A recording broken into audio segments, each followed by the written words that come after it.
DreAllDay.com. You're now tuned into the show where you learn the discipline to show up day after day to do the work, the confidence to put yourself out there boldly and authentically, and the mental toughness to continue showing up, doing the work, putting yourself out there, even when the success you've expected to achieve has yet to be achieved. And on top of all this, you get a huge dose of personal initiative. Dre, what is that? That is a go-getter energy that moves any one of us, including yourself, to go and make things happen instead of waiting for things to happen. And then we put all this together into a series of frameworks, approaches, insights, strategies, and techniques underneath the umbrella of one unifying philosophy that is called work on your game. My name is Dre Baldwin, also known as Dre All Day, and welcome to the show.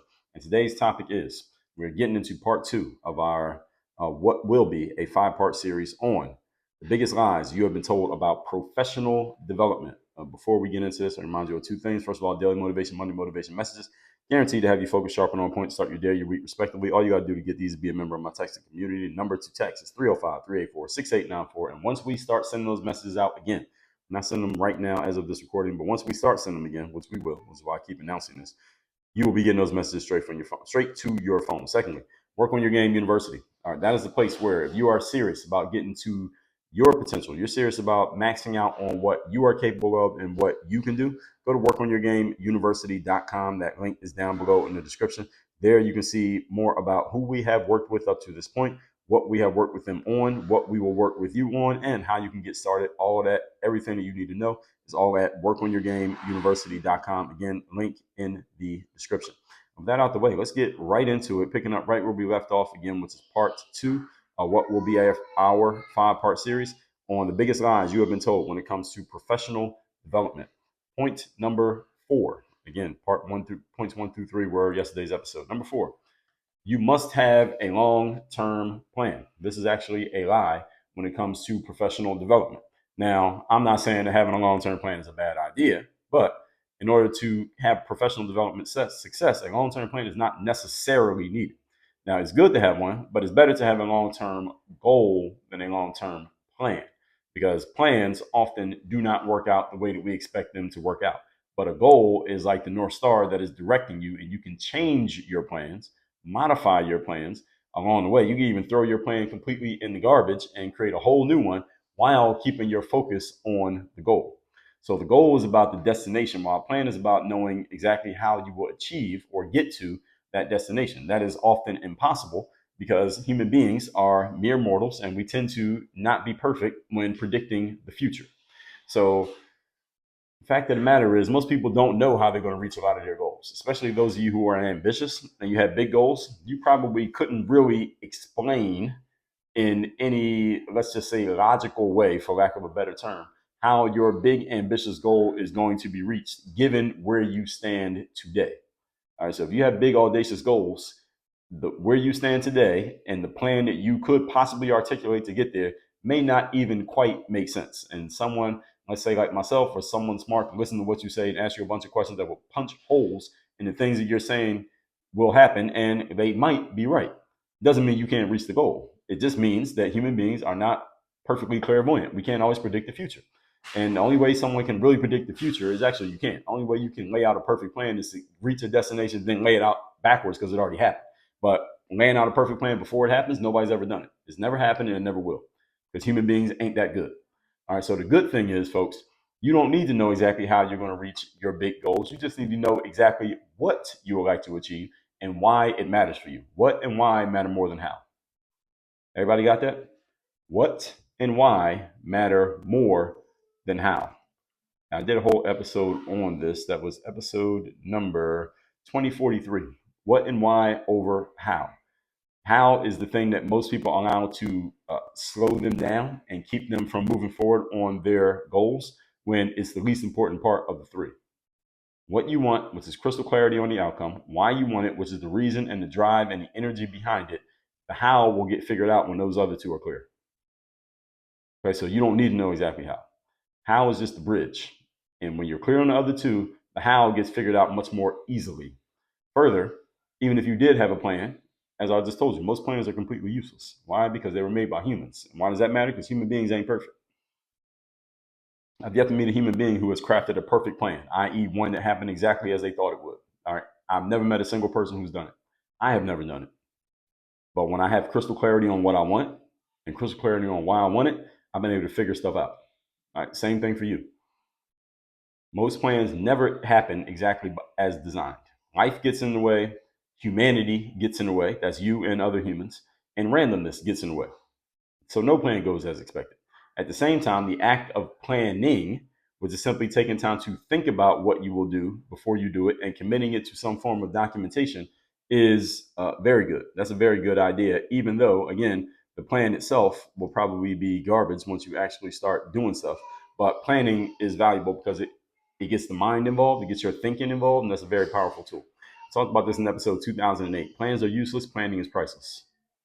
When I was looking to be a professional athlete, I had a rough idea of how to do it. The rough idea was my first idea, because I went through several iterations of this plan. My first idea when I was 16 years of age was, okay, let me calculate 2 more years of high school, 4 years of college. I'll just be this amazing player, this lights out player, and the NBA is going to draft me in the 2004, which is the year I graduated college, 2004 NBA draft. That didn't happen. Okay, so that's one failed plan right there. Then I found out that there was basketball that's played. Well, I found out, or no, I found out there's basketball that's played overseas. So if you don't play in the NBA, you can play basketball internationally and play in these other countries where there are more opportunities than just in the NBA. So my plan for that, at least the first plan that I thought of, was okay. Then I'll just play really good in college, and then some scout from overseas will know about me from my college career, and I'll get a chance to play overseas based on that. That did not happen. So there's failed plan number two. Then the next plan was okay, since nobody knows me from playing in college, I will have to go do stuff. And my first plan was I'm going to go to some tryouts for some local minor league. They were technically professional, but it was like most people call these minor leagues or semi-pro basketball would actually be the best word to call it. Semi-pro basketball leagues in the United States that are local teams. They don't come on TV, these games. But maybe I'll make one of those teams, then I can just stair step my way up the professional ranks, because I had heard of players who played in the NBA who stair stepped their way up from these kind of leagues into playing pro basketball. So that was the next plan. That did not work. So there's three failed plans already for me to make it as a professional athlete. But I told you I played as a professional athlete. So the next plan was, okay, now I'll go to an event called an exposure camp. It was like a job fair for athletes. I'll go there, and if I play pretty well there, then maybe my performance there alone will get me an opportunity. I went to an exposure camp and I did play well. So, okay, the plan is looking like it's starting to work, but I did not get offered a contract to play anywhere from my performance at that exposure camp. So this plan technically failed because only one part of it worked. The rest of it did not work.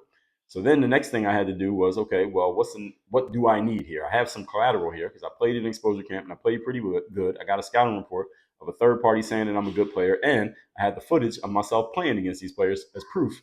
Okay, what do I need? Well, I need an agent who knows some people overseas, because I don't know anybody overseas. I've never been out the country, who can actually get me connected. So my next plan was, let me go get an agent. So I think the next thing I did, if I'm trying to remember here, this is 20 years ago that this happened, but I started reaching out to agents and maybe sent a couple emails to agents. Not much happened. Then I thought I need to be a little bit more proactive. The good thing is at this time, I was a salesperson at a gym called Valley Total Fitness, where we literally every day we would get on the phones and just call people and try to drum up business. So I thought, well, why don't I just take this idea of what I'm doing at Valley Total Fitness and apply it to my basketball career? Let me just get on the phone and try to drum up business. So my idea, this next plan, because that was 4 failed plans, by the way, if you're paying attention. My next plan was to, or might have been 4 or 5 failed plans. Doesn't matter. It was so many, it doesn't matter. And I'm gonna tell you ultimately why it doesn't matter how many failed plans I had. So my next plan was, let me call basketball agents and talk to them on the phone, because I figured most players are not calling the agents. Maybe they might email them like I was doing. But how can I separate myself? Let me call the agent. So I started calling basketball agents, and if I could get one on the phone, I would just basically pitch them who I was, what I had, and why they should represent me to help me get a contract playing overseas. Now I started to have some conversations. A bunch of agents said, okay, let me see this footage that you have. Now, mind you, this is 2005. This website that we all know about where you could put videos up didn't exist. None of them existed. I have my footage on this thing called a VHS tape. If you're under the age of 30, ask your parents about it. They'll tell you what it was. And I had to make copies of this VHS tape. So I started making copies of the VHS tape, and I sent out about 20 of those tapes to about 20 different agents. So if you consider each one of those tapes sent to an agent to be a plan, 19 of those plans failed. So now we're up to about 23 or 24 failed plans, because of those 19 tapes I sent out, I never heard from any of those agents ever again. Maybe one of them might have emailed me back and said, we don't have any space for you. None of them said I wasn't a good player. They just said, well, we can't represent you right now. One agent said, hey, I will represent you. So here's finally, after about 24 failed attempts, I got a plan to work. You following what I'm saying here? Because I knew what the destination was. And I kept adjusting the destination to many destinations along the way. Many destinations, like, okay, go to an exposure camp, get some footage, get an agent, let the agent go to work. The goal was to play professional basketball, but I just broke it down into smaller pieces. And I tried many things along each piece that did not work before I found a piece that did work. So anyway, I get this agent gets me a contract. That's how I started playing professional basketball. And then from there were many more failed plans. If I was walking through my whole career, I probably accumulated hundreds of failed plans to make things work the way that I wanted them to work. But because I knew what I wanted and I knew why I wanted it, I was able to keep going. And this is basically what persistence looks like. But persistence is very difficult when you're unclear on your goal. That's why planning matters, because you're thinking about what you want to do. But plans are useless because most of your plans won't work. I just explained to you how a bunch of my plans didn't work. Let's move on to point number 5. Today's topic, once again, is we're on part 2 of our mini series here, which is the biggest lies you've been told in professional development. Number 5, collect as many contacts as possible. Now, you might be surprised by this one. Why is this one a lie? This is a lie by omission or a lie by vagueness, which means someone's saying something and it kind of sounds good, but it's vague as to what exactly it means. I'm going to make it clear for you. Collecting contacts and knowing a lot of people is, in general, a good thing. On its surface, is a good idea. Relationships is one aspect of life in which having too many is not a real thing. It's not a negative thing to having a bunch of positive relationships with good people. And the more of them you have, usually the better off you are. Now, at the same time, this point here is not about building relationships, and that's why the point is a lie, because the lie is collecting contacts, which is what most people do. Most people, when they're in the professional world, they are collecting contacts rather than building relationships. Those are two different things. Collecting a contact is like if I meet you at a conference and we exchange business cards or phone numbers or email addresses. That's a collecting a contact. You are now a contact in my phone. I collected a contact. Done. Building a relationship is when I follow up on a contact and get to know you and you get to know me, and I can offer you some value, you can offer me some value, and the conversation continues after the initial point of contact. That's when the relationship starts to build. I have a whole bunch of contacts. If I go through my phone right now, I never delete anything out of my phone, at least as far as contacts. I got a whole bunch of contacts in my phone. I have no idea who these people are. But the number of relationships I have is a much smaller number, but much more important than the contacts. Right? Because if I send a text message to every single person in my phone, like for Christmas, Merry Christmas, I would probably get a whole bunch of reply texts saying, who is this? Who is this? I don't know this number. All right? Because I don't delete contacts. And a bunch of these people, I don't know who they are. So I would never send that text. You get what I'm saying? But people who I actually have relationships with, they would know exactly who I am because they got my name in there and they know who I am. They've talked to me recently. There's a difference between a contact and a relationship. So look through your phone, see how many contacts you have. There are people who you don't even know who they are. Now, if you're like me and you don't delete contacts, then you probably got a ton. You probably have thousands. And I would bet if you were to call or text most of those people and say hi, most of them wouldn't know you, just like you don't know them. Or they wouldn't say anything. I get mass texts, a lot of times on holidays and stuff, and I don't respond back to people because I'm like, who is this person? When it's my birthday on LinkedIn, I get a whole bunch of happy birthday, or they give you the anniversary note. I get a bunch of happy anniversary auto notes on LinkedIn from people who I don't know, and I don't respond to any of them. I don't know this person. Who are you? I don't know them. So even if you had your name saved in someone's phone or they had your name saved, they still don't remember you because they haven't talked to you in a while. So a contact is not that valuable, folks. Relationships are valuable. So this concept of collecting contacts would be similar to how someone goes to in a business event, as I said, and hand out their business card to anyone and everyone they meet. Any of you have been to a business event, you know these people, you've seen these people. If you are listening to me and you have been one of these people or you are one of these people, let me help you out. Stop doing this. And stop wasting your business cards because you paid $19 to get 1,000 business cards. Stop wasting them, handing them out to people who don't want them. Only give your business card to someone whom you've had an actual conversation of substance with and they ask for it. That's the person you give your information to. Everyone else, don't give it to them. And again, I've been to events where someone would walk by me and they would just hand me a card and just keep walking. They wouldn't even speak. They just hand me the card. All right, guess where that card goes? Everybody knows where that card's going. So understand, folks, you are better off with 5 quality relationships than 100 surface level contacts of people who you're not going to remember in 3 days. 5 quality relationships is better than 100 surface level contacts. So build relationships, not contacts in business. Point number 6. Today's topic, once again, is the biggest lies that you have been told in professional development. Number 6, work harder to get ahead. Now, again, we all understand the value of hard work. Again, you're listening to a show that is literally called Work on Your Game.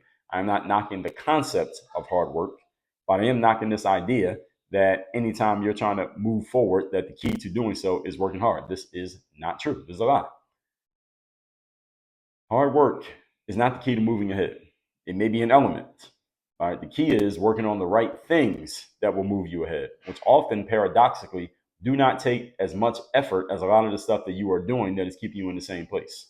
Everybody catch what I just said there? Let me say it in a different way. A lot of times we are doing a whole lot of hard work that is keeping us stagnant and in the same place, whereas the stuff that will help us move forward takes less effort, but it will produce a higher return on investment. This requires you to stop working hard all day and instead take some time to lift yourself above the fray of the forest and see the trees from the forest and get insight and start thinking about what you're doing rather than just doing it without thinking. That's what most people do. Most people spend their lives and careers doing a whole lot of stuff without thinking, what is this actually doing for me? Should I even be doing this in the first place? Instead, what they do is they just do a whole bunch of work without thinking at all. And then they look up 6 months later, 6 years later, and say, why am I still in the same place? Because you never thought about what you were doing. If you take some time to think about what you're doing, you will find that doing less work can get you further ahead faster and more easily just because you took time to think about it. This is why I just told you that plans are useless, but planning is priceless. This is the exact reason why. Have you ever heard the fable or the idea, the little short story of if a person is going to chop down a tree and you have an hour to chop down the tree, what do people say? Instead of just running up to the tree and start hacking away with your axe, instead spend 45 minutes or 15 minutes sharpening the axe so it is as sharp as possible. So when you start chopping down the tree, it will take as little effort as possible. And you will chop down the tree with a sharp axe in 10 minutes, a lot faster than it would take you to chop down the tree with a dull axe. It might take you a whole hour and you still don't chop down the tree. Now, who worked harder? The person who chopped at the tree for an hour and didn't do it, or the person who chopped at the tree for 10 minutes and did do it? Of course, the person who chopped at the tree for an hour worked harder, but who achieved the result? See, working hard and results are often not the same thing, folks. Do not get this confused. And often you'll hear people, motivational speakers, podcasters, authors, successful people, they will preach to you as if there's always a direct connection between hard work and achieving success. That is not true.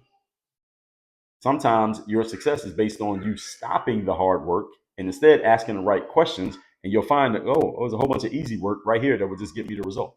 Kind of like if you ever been inside a room and there's an insect. There's an insect in the room and it keeps crashing into the window because it's trying to get out. And it's too dumb to realize that it's a window. It's not going to get out through the window. But if it would just turn around, there's an open door on the other side of the room. But the insect is too stupid to realize that there's an open door that could easily get out of the room if it just went that way. But instead, it just keeps bashing against the window over and over again 1,000 times because it doesn't realize what it's doing. Now, you may be giggling at that story thinking, well, what a stupid insect. What a stupid mosquito. Well, guess what? Those are human beings. That stupid insect is a human being doing the exact same thing. Hard work, trying to solve your problem when the easy work that would actually solve your problem is right on the other side if you would stop doing all that hard work and pay attention to what's around you. This is why this whole concept, hard work, as a connection to this married concept between hard work and success, is a falsehood. Now, again, that doesn't mean hard work doesn't matter at all. Don't take this as an absolute.